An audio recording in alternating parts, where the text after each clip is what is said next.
My darling, Grandma is sick. Bring this basket with bread and jam. Always stay on the path and don't talk to strangers, please. All right, Mummy, I promise, replied Little Red Riding Hood. Little Red Riding Hood walked happily through the bright woods, picking colorful flowers for her grandmother, and she was very happy, until at a certain point she met a wolf who said to her, "Good morning, little girl. Where are you going with that basket?" I'm going to my grandmother who's sick. I'll bring her bread and jam, replied Little Red Riding Hood. "What a good granddaughter. And which flowers does she like best?" asked the wolf. Voice. Little Red Riding Hood. She loves red and white flowers so much, she replied. "Why don't you pick some more beautiful ones down there along the path? It only takes a minute," said the wolf in a friendly tone. The wolf runs to her grandmother's house. And while Little Red Riding Hood was picking flowers, the wolf ran quickly to her grandmother's house.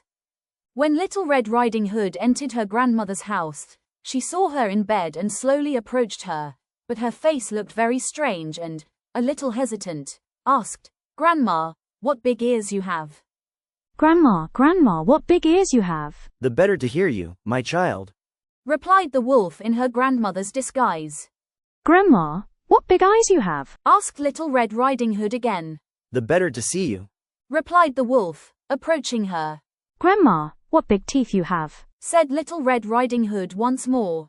"The better to eat you," Replied the wolf, jumping on her. Help, help, Screamed Little Red Riding Hood in terror. But in the meantime, someone outside the door heard the screams and came in, saying, "Stop right there, you big wolf." It was the woodcutter who cut open the wolf's belly, and the grandmother came out safe and sound, a little frightened but alive. They fill the wolf with stones.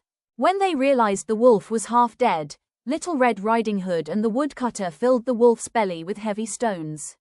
When the wolf awoke and tried to escape, he fell to the ground and never got up again. Finally, when it was all over, Little Red Riding Hood ran to her grandmother, saying, "I promise I will never stray from the path again, and I will never speak to strangers again." Little Red Riding Hood, her grandmother, and the woodcutter lived happily ever after, all eating delicious things together to celebrate. The end.